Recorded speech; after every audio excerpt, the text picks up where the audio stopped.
तो हेलो दोस्तों, कैसे हैं आप लोग। उम्मीद करते हैं बहुत अच्छे होंगे और अपनी पढ़ाई को बहुत ही ज़बरदस्त तरीके से कर रहे होंगे। आप लोगों के लिए एक और टॉपिक हाजिर है जो कि आपका विज्ञान का है। विज्ञान का एक वीडियो हमने बनाया था जिसमें हमने आपको बेसिक आपका जो प्रकाश था उसको समझाए थे। उसके आगे का ये जो आपका है वीडियो होने वाला है जो कि आप इसे पार्ट 2 भी समझ सकते हो। ठीक है, आज का जो हमारा पाठ का नाम है यानी जो हमारा टॉपिक है वो है गोलीय पृष्ठों पर प्रकाश का परावर्तन। यानी आज हम लोग सीखने वाले हैं गोलीय पृष्ठों पर प्रकाश का परावर्तन कैसे होता है और इसकी टर्मिनोलॉजी क्या क्या होती है, मतलब ऐसे क्या क्या चीज़ें हैं जिसमें हम आपको क्या क्या चीज़ें बताने वाले हैं, वो सारी चीज़ें आपको इस वीडियो में बताई जाएंगी। तो देखिए, आज इस वीडियो में हम लोग सीखेंगे आपका गोलीय दर्पण क्या है, गोलीय दर्पण के प्रकार क्या है, अवतल दर्पण क्या है, उत्तल दर्पण क्या है, ध्रुव क्या है। ये सारी चीज़ें आज इस वीडियो में हम लोग क्या करेंगे, सीखेंगे। तो आप धैर्य से एकदम अपना कॉपी और कलम लेकर बैठ जाइए और हमारे साथ एकदम अपना नोट्स बनाते चलिए, क्योंकि ये नोट्स आपका एग्जाम के पॉइंट ऑफ व्यू से बहुत इंपॉर्टेंट होने वाला है। क्योंकि हम बहुत सिलेक्टिव चीज़ों को आपको पढ़ा रहे हैं, वही चीज़ें जो आपके एग्जाम में आएंगी। ठीक है, और आपका एकदम टारगेट होना चाहिए कि हमारा जो टारगेट है वो 90 प्लस का है, तो आपका भी जो टारगेट होना चाहिए वो 90 प्लस का होना चाहिए। इसी उम्मीद के साथ हम लोग इस वीडियो को शुरू करते हैं।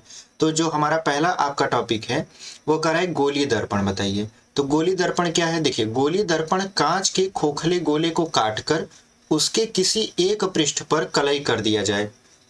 कांच के एक खोखले गोले को काट दिया जाए, उसके एक पृष्ठ पर कलई कर दिया जाए, तो उसका दूसरा पृष्ठ परावर्तक पृष्ठ बन जाता है। इस प्रकार की संरचना को हम लोग गोलीय दर्पण बोलते हैं। देखिए कैसे, इसको चित्र के माध्यम से समझते हैं। जैसे देखिए, आपके पास इस प्रकार का गोला होना चाहिए जो कि कांच का एक खोखला गोला है। आपने क्या किया, आपने इसको दो भागों में ऐसे डिवाइड कर दिया, तो एक भाग कुछ इस तरीके का बना, एक भाग कुछ इस तरीके का बना। ठीक है, अब क्या कर रहे हैं आप बारी बारी से एक बार तो इसके उभरे हुए पृष्ठ पर कलई कर दे रहे हो। आप कलई करने का मतलब ये होता है पेंट करना, मतलब अवरोध डाल देना ताकि प्रकाश आर पार न जा पाए। तो एक बार जब आप इसके उभरे हुए पृष्ठ पर कलई कर दिए तो इसके दबे हुए तल से, मतलब इस वाले तल से क्या होने लगा, परावर्तन होने लगा। यानी ये वाला जो पृष्ठ बन गया ये आपका बन गया परावर्तक पृष्ठ। ठीक है, लेकिन आप एक बार दूसरा जो कटा हुआ भाग था इसके दबे हुए पृष्ठ पर कलई कर दी। इसके ऐसे दबे हुए पृष्ठ पर आपने क्या कर दिया, कलई कर दिया, तो इसके उभरे हुए तल से परावर्तन होने लगा। ठीक है, यानी यहाँ पर ये आपका उभरा हुआ तल आपका बन गया परावर्तक पृष्ठ। ठीक है, तो उस हिसाब से हम देखें तो हमारे पास दो प्रकार के दर्पण बनकर आते हैं। एक तो ऐसा दर्पण जिसका तल दबा हुआ रहता है और उससे प्रकाश का परावर्तन होता है, और एक ऐसा तल जिसका तल, एक ऐसा परावर्तक पृष्ठ या एक ऐसा दर्पण जिसका तल उभरा हुआ रहता है और उभरे हुए तल से प्रकाश का क्या होने लगता है, परावर्तन होने लगता है। तो इस प्रकार की संरचना के आधार पर आपका जो गोलीय दर्पण है वो दो प्रकार का होगा। तो उम्मीद करते हैं आपको गोलीय दर्पण की परिभाषा समझ में आई होगी। गोलीय दर्पण क्या था, कांच के एक खोखले गोले को यदि हम काटकर दो भागों में बांट दें और उसके किसी एक पृष्ठ पर कलई कर दें तो उसका जो दूसरा वाला पृष्ठ होता है वो परावर्तक पृष्ठ बन जाता है। तो इस प्रकार की संरचना को हम बोलते हैं गोलीय दर्पण। गोलीय दर्पण संरचना के आधार पर कितने प्रकार का होता है, तो दो प्रकार का। कौन कौन सा, अवतल दर्पण और उत्तल दर्पण। देखिए, दर्पण दो प्रकार के होते हैं, आप ध्यान समझिएगा। जो दर्पण होते हैं आपके वो कितने प्रकार के होते हैं, आपके दो प्रकार के। एक तो होता है आपका समतल दर्पण। ठीक है, एक होता है आपका समतल दर्पण और एक होता है आपका गोलीय दर्पण। इसको आप नोट कर लीजिएगा। ठीक है, एक तो होता है आपका समतल दर्पण और एक होता है आपका गोलीय दर्पण। तो जो गोलीय दर्पण होता है वो दो प्रकार के होते हैं। एक होता है उत्तल दर्पण, एक होता है आपका उत्तल दर्पण और एक होता है आपका अवतल दर्पण। ठीक है, एक तो होता है आपका उत्तल दर्पण और एक होता है आपका अवतल दर्पण। जब आपसे कोई पूछता है कि ये बताइए दर्पण कितने प्रकार का होता है, तो सामान्यतः आपके मुंह से निकल आता है दो तरीके का, एक उत्तल एक अवतल, जबकि ऐसा नहीं है।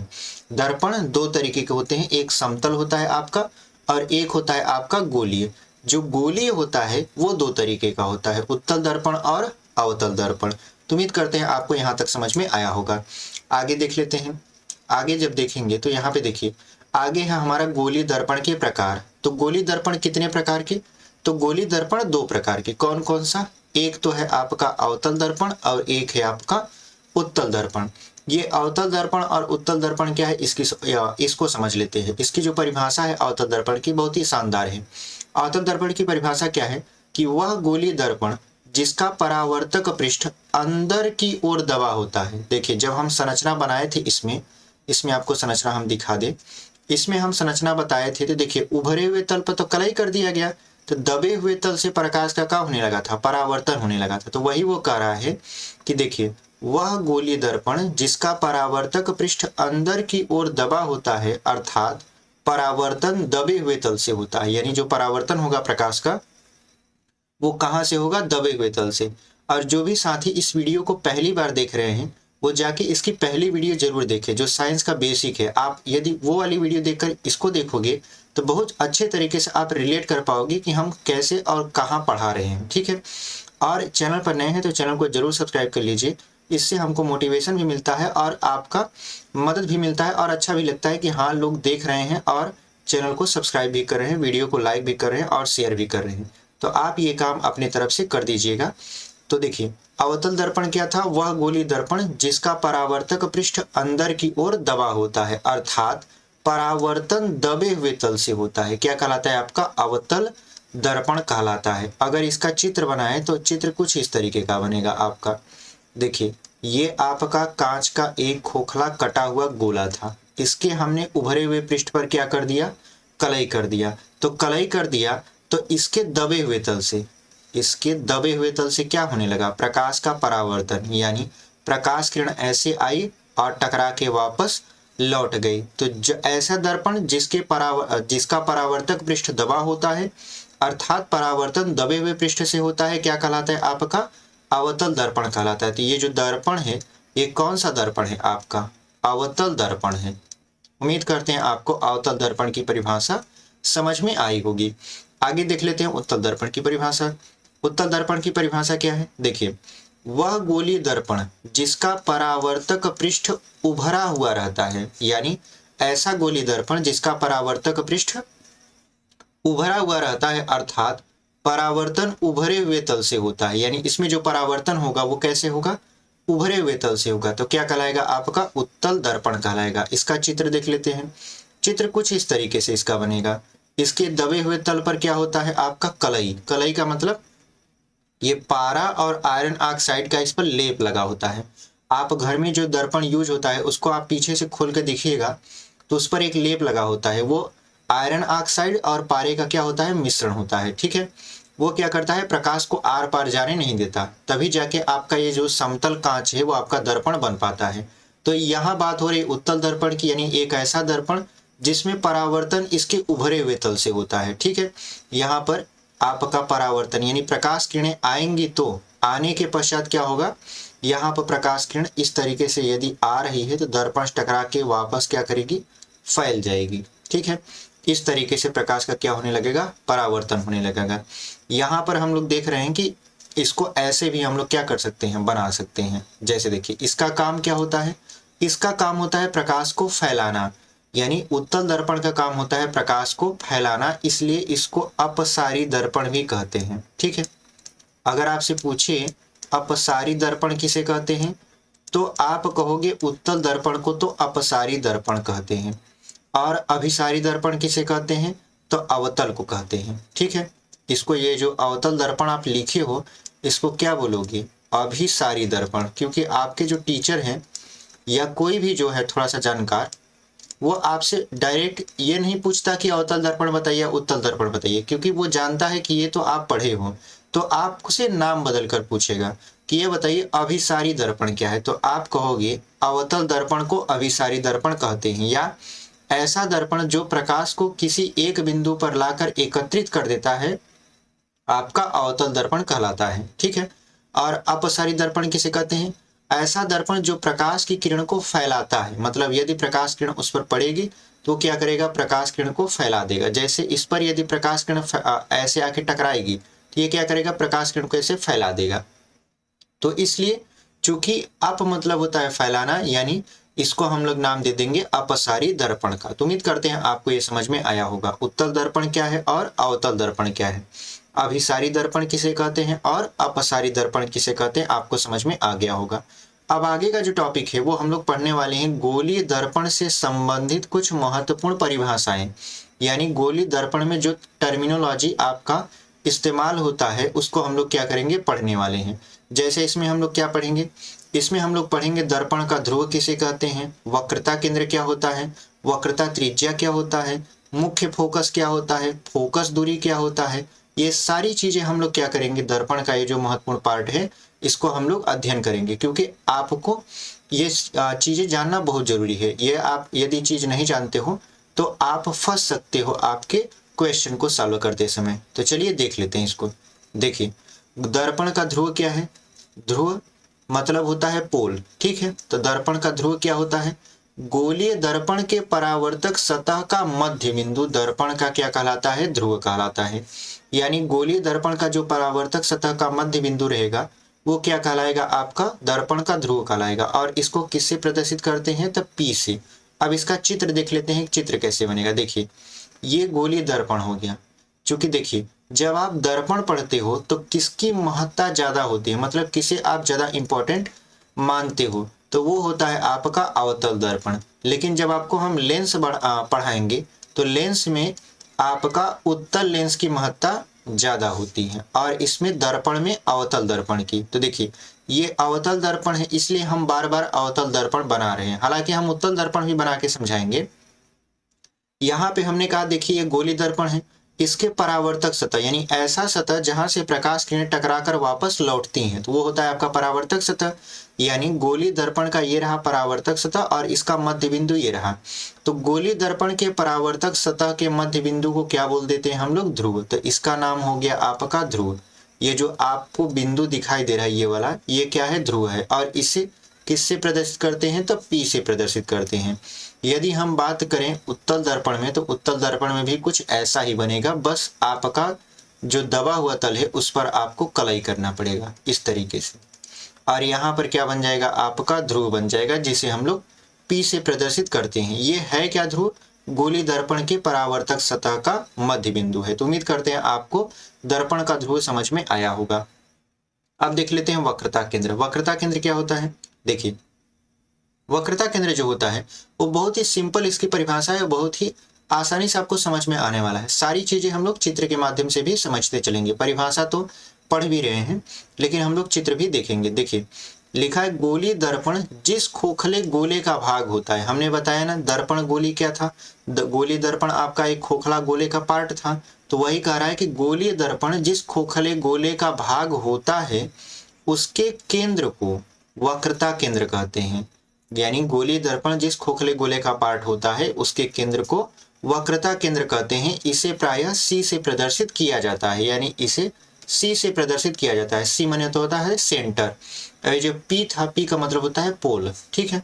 तो अब इसको चित्र से समझेंगे कि चित्र से हम लोग कैसे वक्रता केंद्र डिसाइड करते हैं। तो देखिए यहाँ पे हमने कहा कि देखिए गोलीय दर्पण जिस कांच के खोखले गोले का भाग होता है, तो देखिए ये कांच का एक तरीके से खोखला गोला था। अब इसका ये केंद्र था, क्योंकि इसे हम दो भागों में ऐसे डिवाइड किए थे, तो इसका दो पार्ट निकल कर आया था, एक पार्ट इस तरीके से, एक पार्ट इस तरीके से।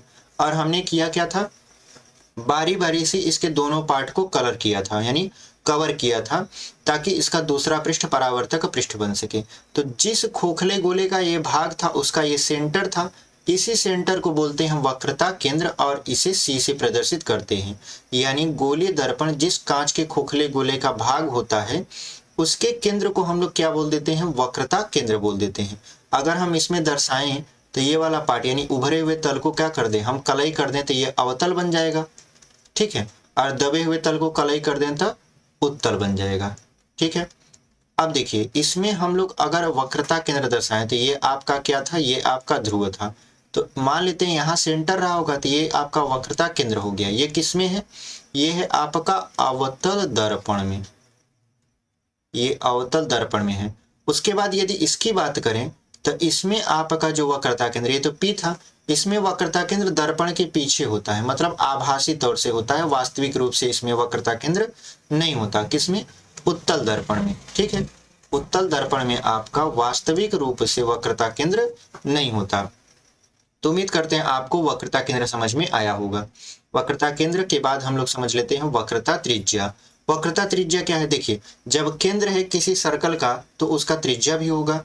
तो देखिए यहाँ पे आप परिभाषा दे सकते हो, गोलीय दर्पण जिस कांच के खोखले गोले का भाग है उसकी त्रिज्या को वक्रता त्रिज्या बोलते हैं। यहाँ पे लिखा भी है, गोलीय दर्पण जिस कांच के खोखले गोले का, यानी जिस खोखले गोले का भाग होता है उसकी त्रिज्या को वक्रता त्रिज्या कहते हैं और इसे सामान्यतः आर से प्रदर्शित किया जाता है। आर मतलब रेडियस होता है, रेडियस माने त्रिज्या।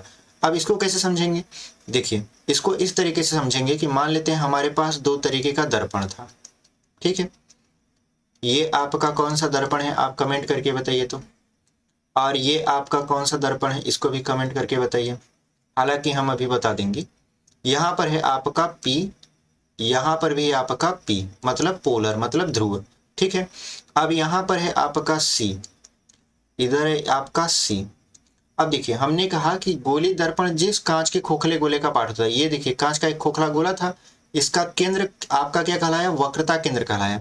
और यहाँ से यहाँ तक की अगर हम बात करें तो ये क्या है? आपका वक्रता त्रिज्या है, जिसे हम लोग क्या बोलते हैं? आर बोलते हैं, ठीक है। तो यहाँ पे ये क्या है? आपका आर है।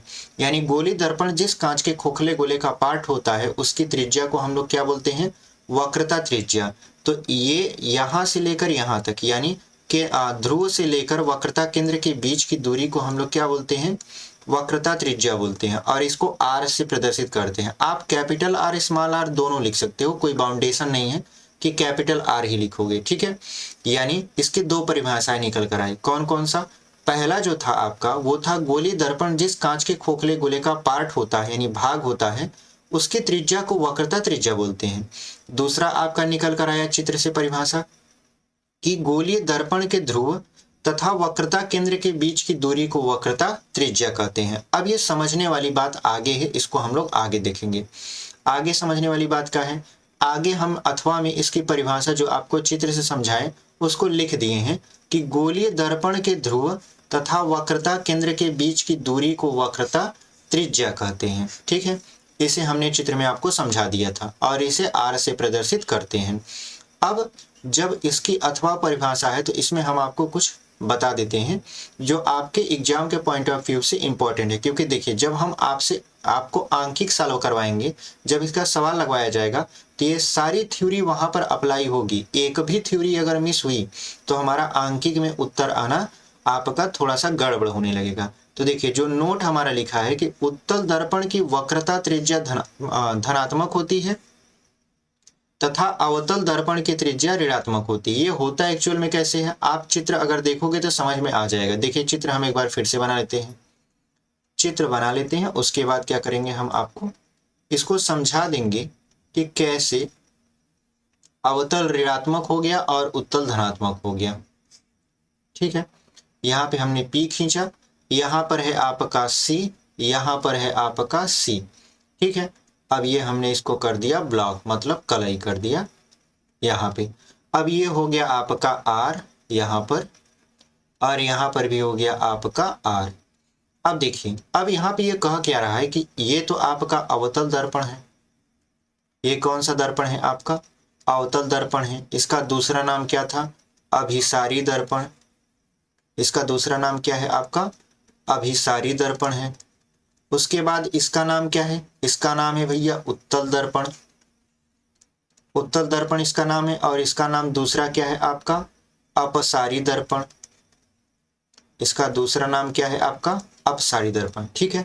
अब बताइए कि ये धनात्मक क्यों हुआ और ऋणात्मक क्यों हुआ? तो देखिए ये जो आपका P है यानी पोल है, ये माना जाता है सेंटर, और सेंटर से यदि आप बाएं साइड चलोगे मतलब इस साइड यदि आप ट्रेवल करते हो तो इस साइड का जो चिन्ह होता है वो होता है माइनस। तो R किस तरफ है अवतल में? R आपका बाएं साइड है मतलब माइनस में है। तो अवतल दर्पण की वक्रता त्रिज्या क्या हो गई? ऋणात्मक हो गई, ठीक है। लेकिन आप देखिए ये रहा सेंटर। सेंटर से आप कहाँ चल रहे हो? सेंटर से आप चल रहे हो दाहिने साइड। सेंटर से जब दाहिने साइड चल रहे हो तो दाहिने साइड कौन है? उत्तल दर्पण की त्रिज्या है। तो उत्तल दर्पण की वक्रता त्रिज्या है तो ये क्या हो जाएगा? ये प्लस में हो जाएगा। तो अब अगर आप सेंटर से ऊपर की तरफ चलोगे तो क्या होगा, प्लस मिलेगा, सेंटर के नीचे की तरफ जाओगे तो क्या मिलेगा, माइनस मिलेगा। ठीक है, P को हम लोग क्या मानते हैं, सेंटर। इसी वजह से आपका अवतल दर्पण की जो वक्रता त्रिज्या थी वो ऋणात्मक हो गई और उत्तल दर्पण की वक्रता त्रिज्या क्या हो गई, धनात्मक हो गई। उम्मीद करते हैं आपको यहां तक समझ में आया होगा। देखिए अब आती है बारी मुख्य अक्ष की। मुख्य अक्ष क्या है, देखिए गोलीय दर्पण के ध्रुव तथा वक्रता केंद्र से होकर जाने वाली सीधी रेखा मुख्य अक्ष कहलाती है। यानी गोलीय दर्पण के ध्रुव तथा वक्रता केंद्र से होकर जाने वाली एक जो सीधी रेखा है आपका, वो क्या कहलाता है, ध्रुव कहलाता है, मुख्य अक्ष कहलाता है। ये बनेगा कैसे, दोनों चित्र हम लोग समझ लेते हैं। देखिए ये हमने खींच दिया अवतल दर्पण। बार बार हम चित्र से इसलिए बता रहे हैं क्योंकि देखिए जो आपका प्रकाश चैप्टर है इसमें चित्र बहुत ही इंपॉर्टेंट है, क्योंकि चित्र के माध्यम से ही सारी चीजें आपको समझ में आएंगी। परिभाषा तो बहुत लोग रटते हैं, परिभाषा रटने से कुछ नहीं होता, वो आज आप रटोगे कल भूल जाओगे। ये रहा आपका क्या, ये सी रहा, इधर आपका क्या रहा, सी रहा। अब समझने वाली बात यह है कि यहाँ कह रहा है कि ध्रुव यानी ध्रुव और वक्रता केंद्र मतलब सी से होकर ये जो सीधी लाइन हम गुजारे हैं, ये आपका जो सीधी लाइन आपका जा रहा है, ये सीधी लाइन क्या कहलाता है, आपका मुख्य अक्ष कहलाता है। यानी इसका जो नाम है, इसका नाम है आपका मुख्य अक्ष नाम है। ठीक है, ये भी इसका नाम क्या हो गया, मुख्य अक्ष नाम हो गया। अब इसमें कोई चिन्ह विन्ह नहीं होता कि हम प्लस में दर्शाएं माइनस में दर्शाएं। ठीक है, ये एक सीधी रेखा होती है जो आपका दर्पण के ध्रुव और वक्रता केंद्र से होकर एकदम सीधे जाती है। अगर ये टेढ़े जाएगी तो ये आपका मुख्य अक्ष नहीं होगा। आगे बढ़ते हैं। आगे है आपका मुख्य फोकस, वेरी इंपॉर्टेंट टॉपिक, यानी ये वेरी इंपॉर्टेंट है, वेरी इंपॉर्टेंट यानी VIP लिख देते हैं। ठीक है, ये वेरी इंपॉर्टेंट इसलिए है क्योंकि ये पेपर में अक्सर पूछा जाता है आपका, चाहे छमाही हो, चाहे तिमाही हो, चाहे सालाना हो, चाहे बोर्ड एग्जाम हो, सभी में आपसे क्या कहेगा, मुख्य फोकस की परिभाषा बताइए या मुख्य फोकस का सचित्र वर्णन कीजिए। तो देखिए मुख्य फोकस होता क्या है, पहले एक बार जो लिखे हैं वो पढ़ लेते हैं, उसके बाद चित्र से समझेंगे बहुत अच्छे तरीके से। और वीडियो में अभी तक बने हुए हैं तो चैनल को जरूर सब्सक्राइब कर दीजिए। यहाँ पे लिखा है गोलीय दर्पण के मुख्य अक्ष के समांतर चलने वाली प्रकाश की किरणें दर्पण से टकराने के पश्चात जिस बिंदु पर मिलती हैं या जिस बिंदु से आती हुई प्रतीत होती हैं, उस बिंदु को दर्पण का मुख्य फोकस कहते हैं। इसे F से प्रदर्शित करते हैं। अब जिस बिंदु पर मिलती हैं या जिस बिंदु से आती हुई प्रतीत होती हैं, दोनों को हम लोग बारी बारी से क्या करेंगे, समझ लेंगे। जैसे देखिए ये कौन सा दर्पण हम बना रहे हैं, ये बना रहे हैं हम अवतल दर्पण, और ये हमारा बन गया उत्तल दर्पण। ठीक है, यहाँ पे हम इसको प्रॉपर कलई कर दिए। यहाँ पे P है, यहाँ पर C है, उसके बाद यहाँ पर हम लोग खींचेंगे, ये रहा आपका P, यहाँ रहा आपका C।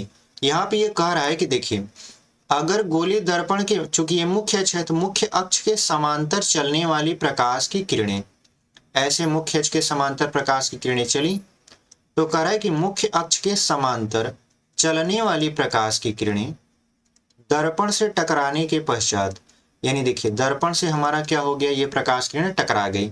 हमने कहा देखिए ये है अवतल दर्पण, ये प्रकाश को सिकोड़ता है। ये कौन सा दर्पण है, अवतल दर्पण। अब ये कौन सा दर्पण है आपका, उत्तल दर्पण है। ये जो अवतल दर्पण है आपका, ये प्रकाश को सिकोड़ता है। तो ये क्या करेगा, मुख्य अक्ष के समांतर चलने वाली प्रकाश की किरणें दर्पण से टकराने के पश्चात जिस बिंदु पर मिलती हैं, तो अब ये क्या करेगा, प्रकाश किरण को सिकोड़ेगा, तो किसी एक बिंदु पर मिलाएगा। तो वही परिभाषा बना कि जिस बिंदु पर मिलती हैं, अथवा अब देखिए यहाँ पे लिखे ना जिस बिंदु पर मिलती हैं, तो यहाँ पे ये इस बिंदु पर मिल रही हैं, तो जिस बिंदु पर मिलती हैं या जिस बिंदु से आती हुई प्रतीत होती हैं। तो मिलती हैं तो हमने देख लिया, अब देखेंगे आती हुई कैसे प्रतीत होती हैं। तो देखिए इस तरफ भी मुख्य अक्ष के समांतर प्रकाश की किरणें जाएंगी इस तरीके से, ऐसे प्रकाश किरण गई, लेकिन ये ठहरा उत्तल दर्पण। ये क्या करेगा, प्रकाश किरण को फैलाएगा, इसका काम ही है प्रकाश किरण को फैलाना। ठीक है, यहाँ पे ये प्रकाश किरणों को क्या करेगा, इस तरीके से फैलाएगा।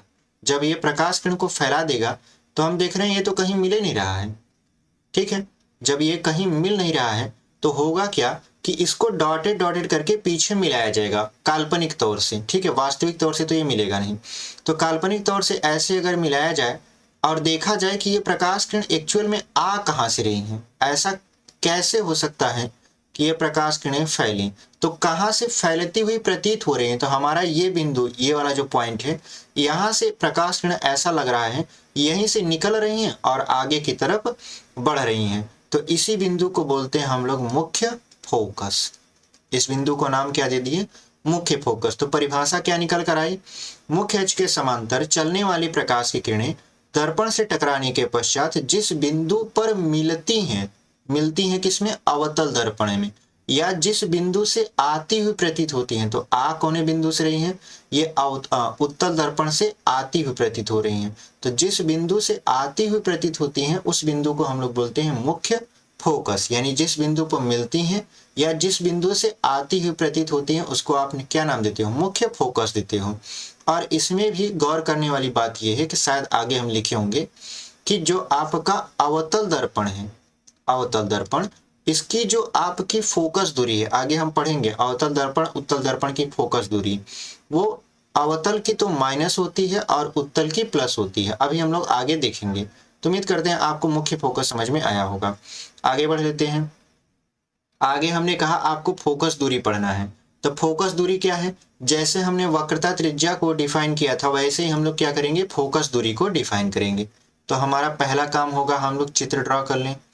जब आपका फिगर ड्रॉ हो जाएगा तो उसके बाद हम लोग क्या करेंगे, आसानी से समझ लेंगे और बहुत ही आसानी से क्या करेंगे, हम लोग इसको समझेंगे। एकदम हड़बड़ाने की जरूरत नहीं है क्योंकि क्लास आपकी है, आप एकदम अच्छे से समझिए। और जो आपको समझ में नहीं आ रहा है उसको आप कमेंट के माध्यम से पूछिए, क्योंकि हम तो लाइव क्लास चला नहीं सकते, क्योंकि हमारे यहाँ इंटरनेट बहुत ज़्यादा फ्लक्चुएट करता है। बहुत मुश्किल से हम वीडियो अपलोड कर पाते हैं, यही बहुत है, ठीक है। तो आप हमारी मजबूरी को थोड़ा सा समझिए और हमारा साथ दीजिए। तो यहाँ पर क्या है, आपका फोकस दूरी आपको क्या करना है, बताना है। तो आप फोकस दूरी को चित्र को देखकर भी बता सकते हो। कैसे, जैसे आपने बताया कि देखिए ध्रुव और वक्रता केंद्र के बीच की दूरी को हम वक्रता त्रिज्या बोले थे। ध्रुव और वक्रता केंद्र के बीच की दूरी को हमने क्या बोला था, वक्रता त्रिज्या बोला था। उसी तरीके से हम ध्रुव और मुख्य फोकस के बीच की दूरी को फोकस दूरी बोलेंगे। ध्रुव और मुख्य फोकस के बीच की दूरी को हम लोग क्या बोल देंगे, फोकस दूरी बोल देंगे। हम बार बार ध्रुव से ही काउंट क्यों कर रहे हैं, क्योंकि देखिए ध्रुव को हमने सेंटर माना था, तो हमेशा सेंटर से ही दूरियां मापी जाती हैं। तो आपकी परिभाषा निकल कर आई, गोलीय दर्पण के ध्रुव तथा मुख्य फोकस के बीच की दूरी को फोकस दूरी कहते हैं। यानी गोलीय दर्पण के ध्रुव तथा मुख्य फोकस के बीच की दूरी को क्या बोलते हैं, फोकस दूरी बोलते हैं। तो ऐसे यहाँ पर भी फोकस दूरी ये हो जाएगा। अब ध्यान देने वाली बात ये है, नोट में हमने आपको लिखवाया कि देखिए अवतल दर्पण की जो फोकस दूरी होती है वो माइनस होती है। आपको पहले कारण बताए थे कि ये बाएं साइड पड़ता है और बाएं साइड क्या चलता है, माइनस चलता है, और ये दाहिने साइड पड़ता है इसलिए प्लस चलता है। ये चिन्ह आप बहुत जरूरी है समझना, क्योंकि जब आप सवाल लगाओगे तो चिन्ह का अगर थोड़ा सा डिफरेंस हुआ, थोड़ा सा गलती हुआ, तो आपका उत्तर जहां 5 आने के लिए वहां 10 आने लगेगा, जहां वास्तविक बन रहा था वहां काल्पनिक बनने लगेगा। जहां आपको प्रतिबिंब की लंबाई 2 मीटर आनी चाहिए तो कभी आ रही है 3 मीटर 4 मीटर, मतलब आपका गड़बड़ होना तय है यदि आप इस चिन्ह को समझते हुए नहीं चले। इसलिए हम आपको एकदम क्लियरली बताते चल रहे हैं कि देखिए आप चित्र के माध्यम से एकदम समझते चलिए और हमारा कहना मानिए तो आप नोट डाउन भी करते चलिए, क्योंकि नोट डाउन जब आप करे रहेंगे तो आपको बार बार वीडियो देखने की जरूरत नहीं पड़ेगी। आप एक बार वीडियो देखें, नोट डाउन किए, उसके बाद जब रिवीजन करोगे तो उस नोट्स को देखोगे, ना कि हमारी वीडियो को, ठीक है। तो अगर नोट्स को देखोगे तो रिवाइज तुरंत 5 मिनट में आपका हो जाएगा। तो आपका जब हम नोट लिखवाएं यहाँ पे वो पढ़ लेते हैं। बता तो हम पहले दिए हैं कि अवतल दर्पण की फोकस दूरी ऋणात्मक होती है, आपको कारण बता दिए। उसके बाद उत्तल दर्पण की फोकस दूरी धनात्मक होती है, इसका भी कारण बता दिया कि ये आपका दाहिने साइड पड़ता है चूंकि प्लस में जाएगा, ये बाएं साइड पड़ता है इसलिए माइनस में चला जाएगा। तो उम्मीद करते हैं आपको यहाँ तक समझ में आया है। आगे देख लेते हैं। आगे देखिए है आपका किसी वस्तु का गोलीय दर्पण द्वारा प्रतिबिंब बनाने के नियम। ये नियम आपको बहुत ही इम्पोर्टेंट है और बहुत ही आपको समझने की जरूरत है, क्योंकि आप जब चित्र बनाओगे, अभी आगे का जो टॉपिक हम पढ़ाएंगे वो आपको पढ़ाएंगे गोलीय दर्पण द्वारा प्रतिबिंब का बनना।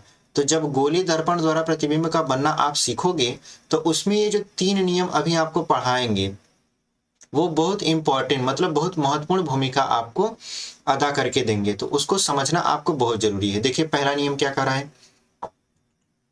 पहला नियम कह रहा है कि मुख्य अक्ष के समांतर चलने वाली प्रकाश की किरणें दर्पण से परावर्तन के पश्चात मुख्य फोकस से होकर जाती हैं अथवा मुख्य फोकस से आती हुई प्रतीत होती है। यहाँ पे 2 चीजें हैं, जो जा रही है वो अवतल है और जो आती हुई प्रतीत हो रही है वो उत्तल दर्पण है। ठीक है, तो यहाँ पे ये कहने की कोशिश क्या कर रहा है, दोनों दर्पण को बना लेते हैं फिर समझते हैं।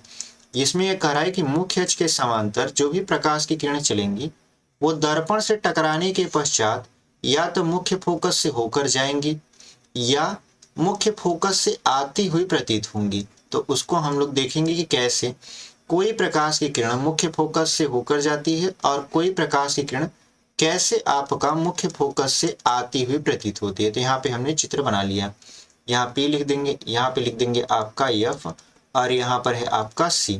अब देखिए यहाँ पर हम क्या करेंगे, मुख्य अक्ष के समांतर प्रकाश की किरणों को गुजारेंगे। अब अवतल दर्पण का काम क्या है, इसको सिकोड़ना। ये जब सिकोड़ेगा तो कहाँ से होकर जाएगा, मुख्य फोकस से होकर ऐसे निकल जाएगा।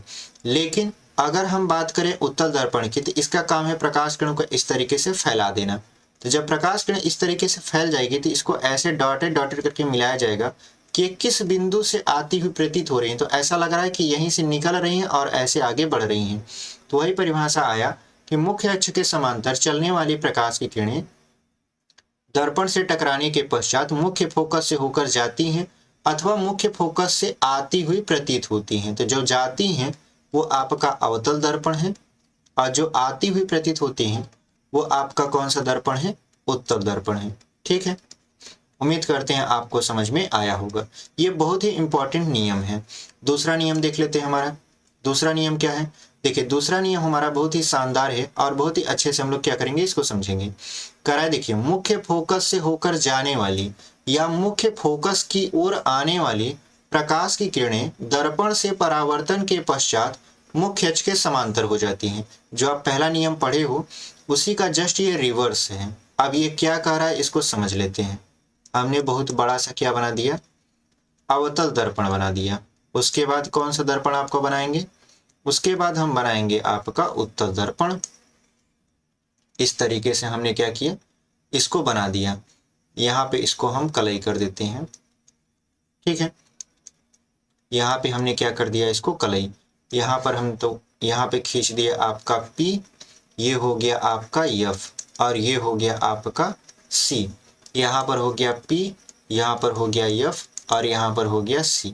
ये जो अवतल दर्पण है इसमें तो F और C आपको वास्तव में देखने को मिलेंगे, लेकिन ये जो उत्तल दर्पण है इसमें आपको F और C वास्तव में देखने को नहीं मिलेंगे। कारण इस तरफ ब्लॉकेज है, हम केवल कल्पना कर रहे हैं। तो यहाँ पे देखिए पहला नियम हमने पढ़ा था कि जब समांतर जाएगा तो मुख्य फोकस से होकर जाएगा, लेकिन इसका रिवर्स कर रहा है। रिवर्स कैसे कर रहा है, कर रहा है मुख्य फोकस से होकर जाने वाली। तो मुख्य फोकस से होकर इस प्रकार की किरण जा रही है, तो मुख्य फोकस से होकर जाने वाली प्रकाश की किरणें यहाँ पे या मुख्य फोकस की ओर आने वाली। तो देखो इस तरीके से मुख्य फोकस की ओर ये प्रकाश किरण क्या कर रही है, आ रही है। तो कह रहा है मुख्य फोकस से होकर जाने वाली या मुख्य फोकस की ओर आने वाली प्रकाश की किरणें दर्पण से परावर्तन के पश्चात, अब दर्पण से क्या होगा, परावर्तन के पश्चात मुख्य अक्ष के समांतर हो जाती हैं। तो ये क्या होगा आपका, इस तरीके से मुख्य अक्ष की ये क्या बन जाएगा, समांतर बन जाएगा। ये भी मुख्य अक्ष के क्या हो जाएगा, समांतर हो जाएगा। तो ये कौन सा नियम था, ये दूसरा नियम था प्रतिबिंब बनाने का। यानी अगर समांतर आएगा मुख्य अक्ष के तो मुख्य फोकस से होकर जाएगा, लेकिन यदि मुख्य फोकस से होकर जा रहा है तो दर्पण से टकराने के पश्चात क्या हो जाएगा, समांतर हो जाएगा। जस्ट पहले का रिवर्स है ये। तो उम्मीद करते हैं आपको समझ में आया होगा। अब ये दर्पण कौन सा है आपका, ये दर्पण है आपका अवतल दर्पण और ये कौन सा दर्पण है आपका, उत्तल दर्पण है। ठीक है, ये आपका उत्तल दर्पण है और ये आपका क्या है, अवतल दर्पण। अब जो तीसरा नियम है बहुत इंपॉर्टेंट, उसको देख लेते हैं। तीसरा नियम क्या कह रहा है? तीसरा नियम ये कह रहा है कि वक्रता केंद्र से होकर जाने वाली या वक्रता केंद्र की ओर आने वाली प्रकाश की किरणें दर्पण से टकराने के पश्चात वापस उसी मार्ग पर लौट जाती हैं। तो वापस उसी मार्ग पर कैसे लौटेंगे, इसको हम लोग चित्र से समझ लेंगे। देखिए, यहाँ पर कह रहा है कि यदि कोई प्रकाश की किरण वक्रता केंद्र से होकर जाएगी, तो वक्रता केंद्र से कैसे होकर जाएगी, इसको हम लोग चित्र से समझेंगे। अगर वक्रता केंद्र से होकर जा रही है तो ये क्या करेगी, ये दर्पण से टकराने के पश्चात वापस उसी मार्ग पर लौटेगी। मतलब ये इधर उधर इसका परावर्तन नहीं होगा। मतलब परावर्तन जब होता है तो प्रकाश किरणें क्या करती हैं, एक विशेष एंगल पर आती हैं और विशेष एंगल पर जाती हैं। लेकिन यहाँ पर क्या होगा, यहाँ पर ये जिस रास्ते से आई थी उसी रास्ते पर क्या करेगी, वापस लौटेगी। इसको देखिए, चित्र बना के हम समझाते हैं। हमने कहा कि देखिए, जब कोई प्रकाश की किरण वक्रता केंद्र से होकर जाती है तो ये प्रकाश किरण वक्रता केंद्र से होकर गई, अब ये दर्पण से टकराएगी। टकराने के बाद ये ऐसा नहीं है कि इधर मुड़ जाएगी या इधर मुड़ जाएगी, नहीं, ये वापस अपने मार्ग पर रिवर्स लौटेगी। ठीक है, वापस अब जिस मार्ग से आई थी उसी मार्ग से क्या करेगी, वापस लौट जाएगी। यहाँ पर भी देख लेते हैं, यदि कोई प्रकाश किरण इस तरीके से वक्रता केंद्र से होकर टकराता है, जैसे यहाँ से, कि यहाँ पे कोई प्रकाश किरण आएगा, ऐसे टकराएगा, टकराने के बाद क्या करेगा, वापस उसी मार्ग पर लौट जाएगा। चूंकि देखिए इधर तो जा नहीं सकता क्योंकि इधर तो ब्लॉकेज है। तो इस तरीके से हम लोग पूरा का पूरा ये कंसेप्ट समझ लिए। तो उम्मीद करते हैं आपको यहाँ तक समझ में आया होगा।